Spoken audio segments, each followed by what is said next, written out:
नमस्कार साथियों, स्वागत है आपका अपनी कोचिंग विधि जुडिशियल एकेडमी में। And in this lecture we are going to study section number 391 CrPC which has now become section number 432 of the BNSS. केवल सेक्शंस का एडजस्टमेंट करना है। There is no change, only small change in the clause third. They have, वही जो पहले समझा चुका हूँ, they have replace the word pleader with advocate. पहले वर्ड था प्लीडर, अब उसको कर दिया उन्होंने एडवोकेट। ऐसे ही क्लॉज 4 में एक टेक्निकल चेंज किया है। चैप्टर की संख्या 25 हो गई है, पहले थी 23। Chapter number 23 has now become chapter number 25। This is change. तो ओनली एक टेक्निकल चेंज है, संख्या का चेंज है, प्लीडर को एडवोकेट किया, टेक्निकल चेंजेस हैं, कॉन्सेप्ट के लेवल पर चेंजेस नहीं है कुछ भी। तो you need to understand this lecture as it was CrPC, BNSS CrPC, no change at all.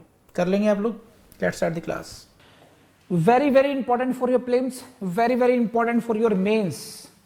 391 appellate court may take further evidence or direct it to be taken. It's very important for your mains. I am telling you, actually it is more important for mains in comparison to prelims. So don't say कि मैंने prelims के लिए नहीं पढ़ाया था। लिख लीजिए P/M/I and also important for your interview, very important. This is, please see the heading, appellate court may take further evidence or direct it to be taken. Evidence की स्टेज कौन सी होती है? एविडेंस की स्टेज होती है trial court. Trial court में evidence लिया जाता है एज ए जनरल। वहां पर रूल ही है, चार्ज फ्रेमिंग के बाद में फिर आपका प्रोसिक्यूशन एविडेंस होगा और फिर बाद में डिफेंस एविडेंस होगा। This is the way trial moves. Now appellate court is not the court to take the evidence. Appellate court में क्या काम होता है? अपीलेट कोर्ट में ये होता है कि जो इंफीरियर कोर्ट है, जो सबऑर्डिनेट कोर्ट है, जो सेंटेंसिंग कोर्ट है या एक्विटिंग कोर्ट है, उसने जो है एप्रिसिएशन ऑफ एविडेंस सही तरीके से नहीं किया है, माइंड एप्लीकेशन नहीं हुआ है, लॉ को ढंग से अप्रिशिएट नहीं किया, फैक्चुअल मैट्रिक्स को बहुत ढंग से अप्रिशिएट नहीं किया, therefore decision is wrong and therefore interference of the appellate court is warranted in this case and the judgment और order be set aside. This is the prayer in the appeal. Appeal में ये prayer नहीं होती कि इन्होंने evidence लेना था, आप समझ रहे हैं? तो this is again extra ordinary power of the appellate court. Appellate court की जो एक्स्ट्रा ऑर्डिनरी पावर्स आपके सामने आ रही हैं और यहीं से आता है क्वेश्चन मेंस का, discuss the power of the appellate court. ये तो बहुत जनरल क्वेश्चन हो गया एलएलबी में। और यहां पर क्या जाएगा आपके डीजीएस मेंस, हरियाणा मेंस और कोई सा mains, HGS mains, UPPCS mains, whether appellate court can take additional evidence और नॉट। क्या अपीलेट कोर्ट अतिरिक्त साक्ष्य ले सकती है? क्योंकि it is an extraordinary power. In general, सामान्यतः appellate court is not suppose to take evidence. वो अपीलेट कोर्ट का काम नहीं है। वो अपीलेट कोर्ट का काम यह है कि जो जजमेंट है, जो रिकॉर्ड है केस का, उसके बेसिस पे ये देखना कि क्या ये judgment on the basis of the record या material available on the record, वो जजमेंट सही दिया गया नहीं दिया गया, whether it is as per law और not.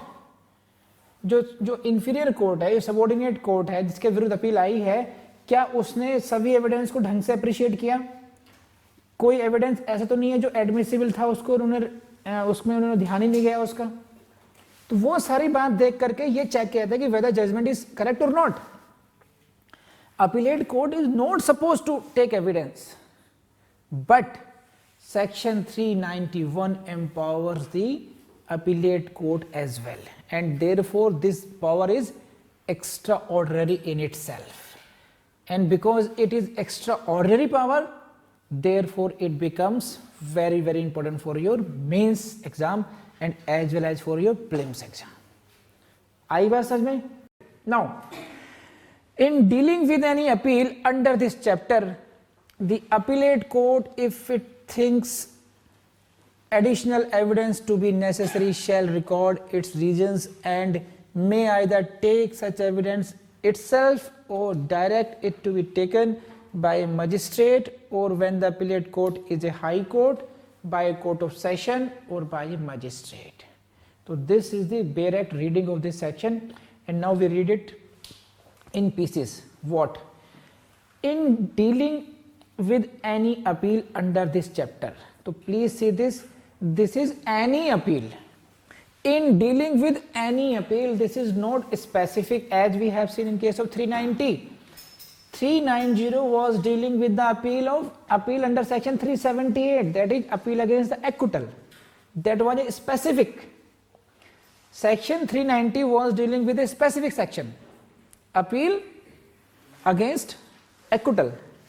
But if you see the language of 391, this is any appeal under this chapter. तो got it? आप तो भूल जाएंगे, ठीक. In dealing with any appeal under this chapter, the appellate court, again see the wording, appellate court, this is not court of session, the court is not named in this. Are you getting this point? Court is not mentioned in this. This is not high court, this is not session court. This is what? Appellate court. Now it may be any court then, whoever is entertaining, whichever is entertaining the appeal, it is appellate court. So 391 is dealing with the power of the appellate court. 390 was dealing with the power of the high court. 389 clause 1 was dealing with the power of appellate court. So don't get confused, because there are chances Mr. Examiner will try to confuse you in exam. Appellate court, high court, session court. So please be very, very precise in your reading and understanding the things. Ki which word is used here in this 391? They have used word what? Appellate court. Correct? So this is the appellate court. If it thinks additional evidence to be necessary, अगर court को ये लगता है, अपीलीय न्यायालय को ये आवश्यक लगता है क्या कि अतिरिक्त साक्ष्य लिया जाए, if it thinks additional evidence to be necessary, कि अतिरिक्त साक्ष्य आवश्यक है, सही है, additional evidence is necessary, then it shall record its reasons. If it is because, then it will have to record its reasons. क्यों कोर्ट को ऐसा लगता है अतिरिक्त साक्ष्य लेना जरूरी है, उसके रीजंस लिखने होंगे. Again if you are suppose to be you are exercising something extraordinary power. If the appellate court wants to take the additional evidence, it means the court is exercising its extraordinary powers. It means what? What is the extraordinary circumstances? ऐसे क्या कारण हो गए कि आपको अतिरिक्त साक्ष्य चाहिए, इसमें एडिशनल एविडेंस चाहिए, तो please record the reasons for that. It is why? Because it should not be misused. This power should be used on sound judicial principles. It should be, अगर इसकी अपील हो आगे, then it should be give, हाँ ठीक है, court has applied its mind on this point. तो record reasons. जितने भी इंपॉर्टेंट पॉइंट मैं बता रहा हूँ उनको ध्यान रखिए, बाकी सबको छोड़ सकते हैं आप. कुछ छूटा है क्या? Every phrase is important. You cannot leave in a single word. See, in dealing with any appeal under this chapter, this is very important. Appellate court, it is very important. If it thinks, means it is the understanding of the court. This phrase is important. Additional evidence is also important. Shall record its reasons, it is also important phrase. You cannot leave even a single phrase or single word in this section. है कि नहीं है? एक भी शब्द आप इस धारा का छोड़ नहीं सकते हैं. तो पकड़ के रखिए एक शब्द को. Appellate court, additional evidence, shall record its reasons. कर लेंगे. तो क्या करेंगे, किससे अब एडिशनल एविडेंस लिया जाना है, अतिरिक्त साक्ष्य लिया जाना है, तब क्या होगा, कौन कौन ले सकता है. Either take such evidence itself, स्वयं कोर्ट ले सकती है, whether it is session court or high court, कोई सी भी अपीलेट कोर्ट है वो भी एडिशनल एविडेंस ले सकती है, या direct it to be taken by a magistrate, या डायरेक्शन दी जाएगी मजिस्ट्रेट को, you record the evidence on this point.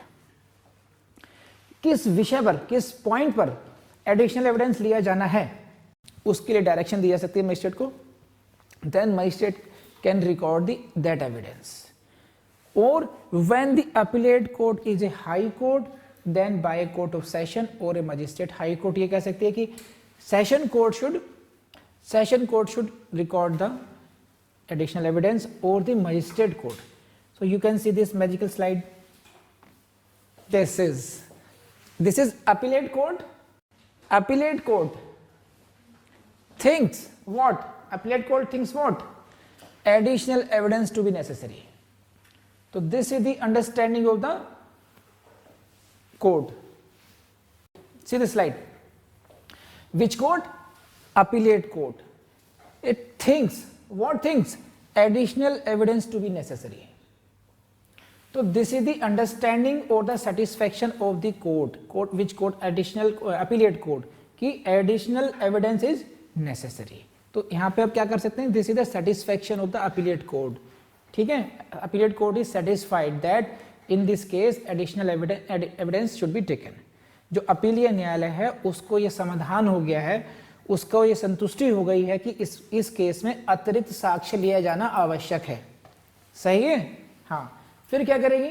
अगर ये समाधान हो जाए, if the court is satisfied that additional evidence is necessary, then what the appellate court will do? Court क्या करेगी फिर वो? It shall record its reasons.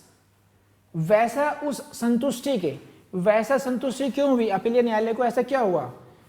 Court will record its reasons कि why this court is of the opinion that in this case additional evidence should be taken. अपीलीय न्यायालय ये बताएगी, लिखेगी कि क्यों इस न्यायालय को लगता है कि इस केस में अतिरिक्त साक्ष्य क्या लिया जाना आवश्यक है. और उससे फायदा क्या होगा? It exercise discretion on sound judicial principles, not arbitrarily. You should not take the additional evidence arbitrarily. कि ठीक है, होगा क्या? देखिए क्या होता है कोर्ट, अपील कोर्ट में क्या हुआ? जो व्यक्ति कोर्ट पे जाएगा, है ना, ये तो कोई भी, इसमें कोई रेस्ट्रिक्शन तो है नहीं, एक्विटल का भी कोई नहीं है और वो भी नहीं है, एनी अपील का मामला है. तो जो भी पार्टी अपील पे जाएगी, सपोज कीजिए अगेंस्ट कन्विक्शन गए, है ना, अब जो वकील साहब हैं एक्यूज के, जो कन्विक्ट हो चुके, वो क्या कहेंगे? जनाब देखिए ये एविडेंस नहीं था, उसमें ये एविडेंस नहीं था, वो एविडेंस नहीं था, प्रोसिक्यूशन ये एविडेंस लेके नहीं आया, उस गवाह को उन्होंने साक्ष्य नहीं लिया, उसको बुलाया, एग्जामिन नहीं किया. अच्छा, तो जो कमी रहेगी बुला लेते हैं, जो कमी पूरी कर. हाँ पीपी से बुलाओ अब. It should be like this. This should not be arbitrarily used. That is why they will have to record the reasons. Sound judicial principles, sound नहीं है. Sound मतलब एक जो एकदम well established न्यायिक सिद्धांत जो हैं, जो पूरी तरीके स्थापित न्यायिक सिद्धांत है, उनके आधार पर आप लेंगे, ऐसे नहीं कुछ भी. सही है? तो रिकॉर्ड करेंगे रीजंस को. और क्या कर सकते हैं? एक काम ये किया, they will record the reasons. Appellate court will record the reasons. Second काम क्या करेगी? may take evidence. कैसे? अब may take का यूज किया गया, it means what? It is the discretion. The use of word may shows what? It is the discretionary power of the court. Now may take evidence itself or by magistrate, or if the appellate court is high court, then itself भी by magistrate भी, लेकिन additional क्या हो गया? court of session हो गया. In case of otherwise दो तो है ही है इतने. तीसरा हाई कोर्ट के केस में कोर्ट ऑफ सेशन भी हो गया. कर लेंगे अब ये. ठीक है, अब पढ़ते हैं आगे. देखिए अब this line is very important. I have given you the notes as well. Additional evidence can not be tendered at the appellate stage as of right. Very very important. Please see this line. Additional evidence cannot be tendered at the appellate stage as of right. कोई भी party ये नहीं कह सकती as a matter of right कि we want to tender the evidence at this stage. हमें साक्ष्य देना है, हमें एविडेंस देना है. अधिकार नहीं है किसी भी पार्टी का. अधिकार कब है? ट्रायल में है. समझे आप? आपका एविडेंस देने का अधिकार ट्रायल में था. डिफेंस से पूछा गया था आपसे. 313 के स्टेज के बाद में पूछा जाता है एविडेंस. 313 में, do you want to lead evidence in your favour in your defence? If you want you should plead this. Prosecution को भी मौका मिलता है पूरा कि कौन कौन से विटनेस लेकर आता ही है वो. तो as a matter of right you can not tender the evidence in appellate stage, appellate court. सही है? And the appellate court has to exercise discretion vesting in it to permit additional evidence on sound judicial principles. It is not an arbitrary discretion and the same is manifest by the provisions that shall record its reasons. तो जहाँ पे आपको reasons लिखने पड़ेंगे, इसका मतलब यह है कि you cannot exercise this power arbitrarily. misuse of arbitrariness is prevented by use of this phrase shall record its reasons. कर लेंगे, ये समझा चुका हूं मैं, बस पढ़वा देता हूं आपको. This section confers wide powers on appellate courts. The power to take additional evidence should be exercised sparingly. Sparingly means कम से कम मामलों में इस पावर का इस्तेमाल होना चाहिए. And only in suitable cases depending upon exigency of the situation and fair play. कब? जहां पर ऐसे हालात हों कि यहां पर न्याय के हित में जरूरी है कि एडिशनल एविडेंस लिया जाए. Okay. However, once such action is justified, there is no restriction on the kind of evidence which may be received. अगर ऐसा एक बार कोर्ट को लग गया, देन ये कोई रेस्ट्रिक्शन नहीं है कि किस प्रकार का एविडेंस दिया जा सकता है. इट मे बी फॉर्मल और it may be substantial. It may be formal का मतलब क्या है कि जैसे एक एविडेंस, फॉर्मल का मतलब है कि मियर फॉर्मेलिटी पूरी होनी है. जैसे एविडेंस को प्रैक्टिकल सेंस में समझिए, हम लोग जो विटनेसेस हैं या एविडेंस हैं उनको दो कैटेगरी में बांटते हैं. एक हुआ फॉर्मल एविडेंस, जैसे जिस व्यक्ति ने एफआईआर रिकॉर्ड की, ड्यूटी ऑफिसर, उसको बुलाया जाएगा और वो एफआईआर को प्रूव करेंगे अपने. तो इट्स अ फॉर्मेलिटी. वो सपोज कीजिए मर्डर केस है, मर्डर केस है, मर्डर केस में जिसने एफआईआर नोट करी, तो अब वो क्या प्रूव करेंगे कि जी हाँ मेरे सामने ये एफआईआर आई थी और मैंने लिखी थी, आई रिकॉर्डेड दिस एफआईआर. उनकी एविडेंस से मेरिट पर फर्क नहीं पड़ रहा है. उनके एविडेंस से ये पता नहीं चलेगा कि तुमने मर्डर किया था. He is not deposing, he is deposing only simple fact that I have recorded this. Secondly, जो व्यक्ति वहां पे क्या, जिसने नक्शा बनाया होगा कहां पे क्या चीज पड़ी थी, again that is a formal witness. तो सो मैनी जो ऐसे विटनेस हैं जो दे आर नॉट, जो डिस्प्यूटेड फैक्ट को प्रूव नहीं कर रहे हैं, लेकिन ये व्यक्ति है, ये आई विटनेस है इंसिडेंट का, इनके सामने चाकू घुपा गया था. नाउ इनका जो एविडेंस होगा वो सब्सटेंशियल हो गया, मेटेरियल एविडेंस हो गया इनका, because you are going to prove और disprove that disputed fact itself. Fact से इश्यू पर बात करने वाले हो आप, समझे? तो ये कह रहे हैं कि अगर अपीलेट कोर्ट ने एक बार ये डिसाइड कर लिया कि evidence, taking of evidence, additional evidence is necessary, then there is no such restriction on the kind of evidence. It may be formal evidence, it may be substantial evidence. There is no restriction on the kind of evidence. समझे नहीं समझे आप? Now what should be the precautions? क्या नहीं होना चाहिए ये समझ लीजिए. It must of course not be received in such a way as to cause prejudice to the accused. Additional evidence केवल इसलिए नहीं लिया जाना चाहिए कि एक्यूज के विरुद्ध आपका माइंडसेट है, उसके खिलाफ अन्याय करने के लिए. देखिए होता क्या है, prosecution have to prove its case beyond doubt against the accused, to prove its case beyond doubt करना है, तभी उसको कन्विक्शन होगा. वो नाउ इतनी बड़ी मशीनरी है, कुछ ना कुछ लूप होल्स कई बार रह जाते हैं, किसी वजह से रह गए. तो अब ये जो एडिशनल अपीलेट कोर्ट का जो फॉर्म मिला है, ये उन लूप होल्स को भरने की जगह नहीं है. एक हुआ आपने नेग्लिजेंस की वजह से वहां पर लेके के नहीं आए, आप किसी वजह से आउट ऑफ साइट हो गया, रह गया, सही है, और ये समझ नहीं आ रहा कि इसमें जस्टिस की डिमांड है कि होना चाहिए.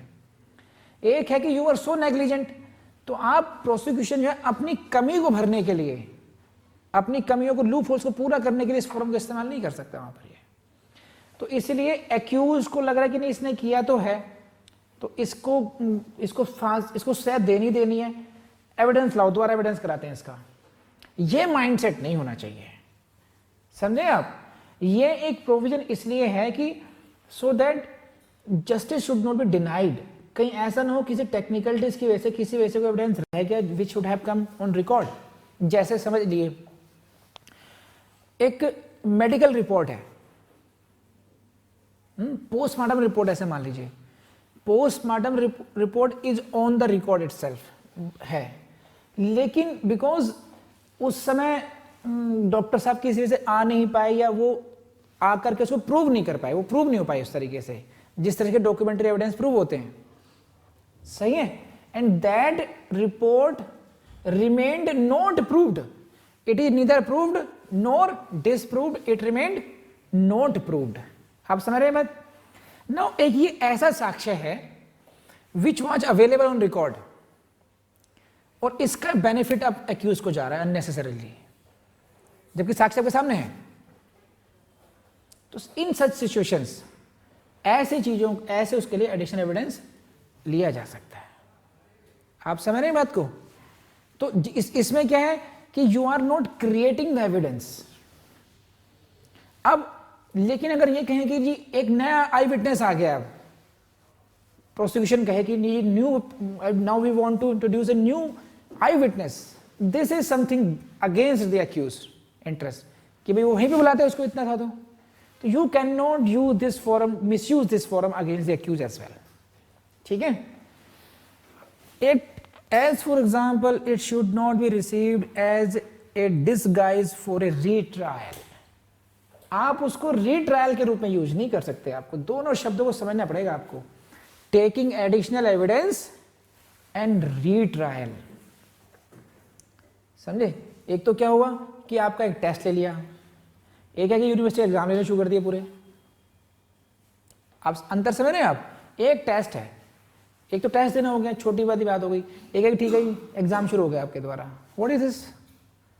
तो रीट्रायल तो पूरी रीट्रायल शुरू नहीं कर सकते आप इस तरीके से। एडिशनल एविडेंस है, ठीक है, on some points evidence is necessary, और to change the nature of the case against him, कि आप उस केस की नेचर ही चेंज कर डालो। अरे ये तो सम्मान केस था, वारंट केस होना चाहिए था, या सेशन ट्रायल होना चाहिए था, तो you can not do that.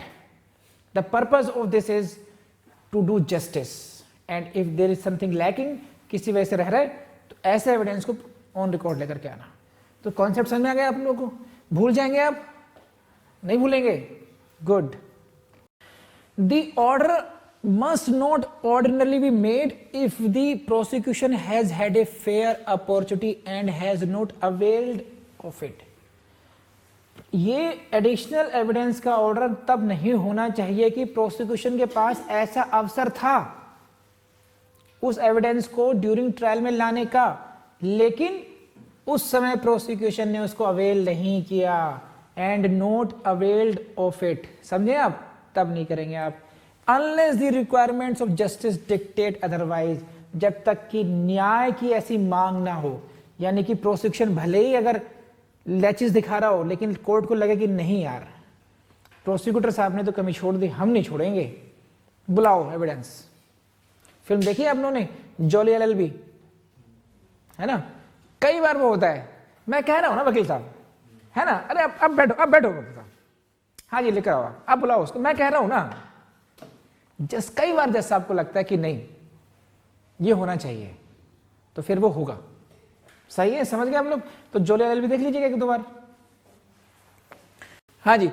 The section is not mean to remedy the negligence और filling the laches left in the prosecution इस केस। यही मैं समझा रहा हूं, बार बार दोबारा पढ़वा दिया आपको कि प्रोसिक्यूशन ने जो कमी छोड़ी अपने केस में, उन कमियों को भरने के फॉर्म नहीं है ये, कि कमी रह गई और उस कमी को पूरा कर लीजिए। और for allowing the prosecution to indulge in fishing of evidence, की वो फिशिंग ऑफ एविडेंस मतलब एविडेंस को पकड़ना, पहले नहीं मिला अब पकड़ लिया कहीं से, वो सब नहीं होना चाहिए इसमें। तो ये कहीं ना कहीं टेक्निकल फॉल्ट्स रह गए किसी वजह से, कोई एविडेंस ऐसा था जो मटेरियल तो है कि नहीं है। जैसे सपोज कीजिए ये जो मैडम पीछे बैठी हुई हैं, ये एयरपोर्ट पर आई, दुबई से वापस आई, आप दोनों में से कोई भी मान लीजिए जिन पर शूट कर रहा हो, तो दुबई से ये इन्होंने लैंड किया, और जैसे ही कस्टम्स वालों ने पकड़ा तो इनके उसमें बैग से यहाँ से वहाँ से सोने के बिस्किट वगैरह सब निकलने शुरू हो गए। नाउ दे आर, इनको धर लिया गया है कि नहीं है। अब क्या चार्ज लगेगा? Smuggling of gold. Now it is to be proved whether this is gold or not. इनके जो लॉयर क्या कहेंगे, तो गोल्ड ही नहीं था, वो तो पीतल था, है कि नहीं? और that is not an offence. Now वहां पर एक expert evidence becomes very important. समझ में आता है आपको? अब जो प्रोसिक्यूशन एजेंसी है, इन्वेस्टिगेटिंग एजेंसी है, उन्होंने उसको वो रिपोर्ट मांग ली, report is on the record कि this was a gold, but now during trial this report should be proved by the expert, yes I examined, क्योंकि उसी पे सारा केस दारोमदार हो गया। जो क्रॉस एग्जामिनेशन होगा उनका, जो डिफेंस के एडवोकेट हैं वो क्रॉस एग्जामिन करेंगे भी how do you check it, कौन कौन सी क्वालिटीज मिली आपको, गोल्ड मिलती हैं वट एवर। अब expert could not be brought before the court during the trial, therefore the accused took the benefit of this. Acquittal के चले गए वहां पर, कोर्ट के सामने ये बात आ गई कि भाई इस ग्राउंड पे एक्यूज छूट रहा है। अब यहां पर this is not the creation of the evidence, evidence is already on the record, the only thing it could not be proved because of certain circumstances at that time, that may be beyond circumstances, whatever it may be, हो सकता है उसमें doctor बीमार हो, कुछ भी हो, whatever it may be, है ना। सो यहां पर एक ऐसा केस है, यहां ना तो नेचर ऑफ केस चेंज हो रहा, ना यहां पर ऐसा हो रहा है कि जस्ट एक्यूज को जबरदस्ती फंसाने की कोई नीयत दिखाई दे रही है। यहां पर यह भी दिख रहा है कि प्रोसिक्यूशन ने कोशिश की थी लाने की, लेकिन वैसा हो नहीं पाया उस समय। तो अगर उस समय इन मैडम को इसी ग्राउंड पे छोड़ दिया जाए तो ये फिर लॉ के विरुद्ध चला जाएगा मामला, जस्टिस की बात नहीं होगी। If that evidence is available now तो लेट्स टेक इट, बुलाओ बुलाओ बुलाओ, मैं कह रहा हूं ना, सही है। कितने इनके फिर वकील साहब चिल्ला लें, सही है। तो कोर्ट, अगर कोर्ट को लगता है कि ये जरूरी है तो ऐसे हालात हो सकते हैं। सी ये इनेबलिंग प्रोविजंस हैं, क्या इनेबलिंग प्रोविजंस मतलब ये कोर्ट को समर्थ करते हैं। ये एक्स्ट्राऑर्डिनरी पावर इससे दी गई है कि if at in any case it is needed this power can be used. इसलिए अभी एक शब्द यूज हुआ था, the power to take additional evidence should be exercise sparingly.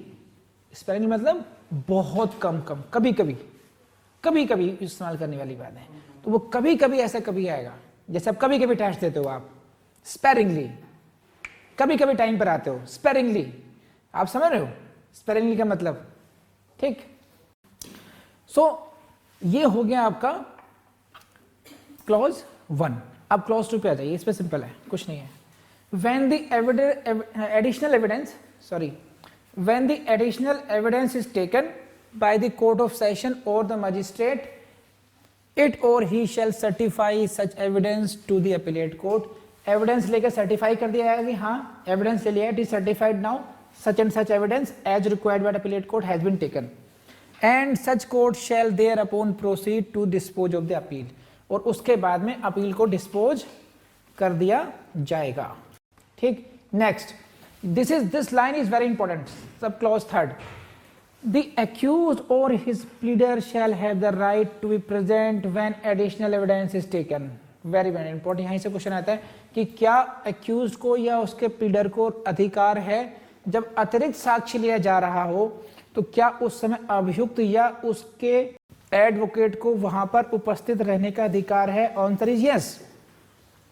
The accused or his pleader shall have the right to be present when the additional evidence is taken। क्यों भैया, जब evidence लिया जाएगा तो मैं क्रॉस एग्जामिन करूंगा ना, क्योंकि दैट में गो अगेंस्ट मी। तो अगर मैं अपने को डिफेंड कैसे कर पाऊंगा, तो it is a right to be present here, you can not take evidence in my absence. And इसीलिए देखो, the taking of evidence under this section shall be subject to the provisions of chapter 23 as if it were an inquiry, and this chapter is from 272 to 299। तो 272 से 299 के जो ये chapter है, sections हैं, वहां पर यही डील किया गया है कि कौन सी रिपोर्ट को कैसे प्रूव करेंगे, कमीशन कैसे प्रूव करेंगे, प्रेजेंस में होना चाहिए, कोर्ट में लैंग्वेज क्या होगी, recording of evidence during trial and inquiry किस तरीके से होगा। तो वैसे ही एडिशनल एविडेंस लिए जाएंगे तो same rules will apply on the additional evidence, जो कि ट्रायल में नियम लागू होते हैं एविडेंस टेकिंग में, same rules will be applied while taking additional evidence. कर लेंगे। और ये रहा क्वेश्चन, एक क्वेश्चन आया हुआ है, the accused shall have the right to be present when the additional evidence is taken by the appellate court, the statement is true. तो this is all about section 391।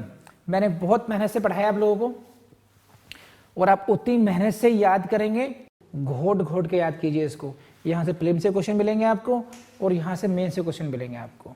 So students, आप समझ गए होंगे कितनी detail में। कुछ आपने देखा होगा अभी तक कि कुछ सेक्शंस मैंने बहुत यूं निपटा दिए हैं, कुछ में बहुत डिटेल में पढ़ाया है। यही होता है एक कोचिंग का तरीका। आपको बहुत ज़्यादा बर्डन नहीं करना है, जहाँ पर कम पढ़ना है वहाँ पर कम पढ़ाया गया है, जहाँ पर डिटेल में पढ़ना चाहिए वहाँ पर उसको डिटेल में भी पढ़ाया गया है। तो this is all about switching, कि किस तरीके से हम लोग पढ़ाई करनी चाहिए। एंड आई बिलीव आप इन वीडियोस का बहुत ज़्यादा फ़ायदा उठा रहेंगे और आपका कॉन्फिडेंस लेवल भी बहुत बढ़ चुका होगा। And please let me know कि आपको कुछ यहाँ मेरी वीडियोस देख करके, मेरी क्लासेस देख करके आपको कोई फ़ायदा भी हुआ या नहीं हुआ। इतना तो हक है ना मेरा जानने का। इफ़ यू थिंक सो कि I deserve your comments at least, तो please write down your comments in every lecture. ऐसा नहीं केवल इसी लेक्चर में, जहाँ जहाँ हर लेक्चर में आपको ये काम करना है, कर लेंगे आप लोग।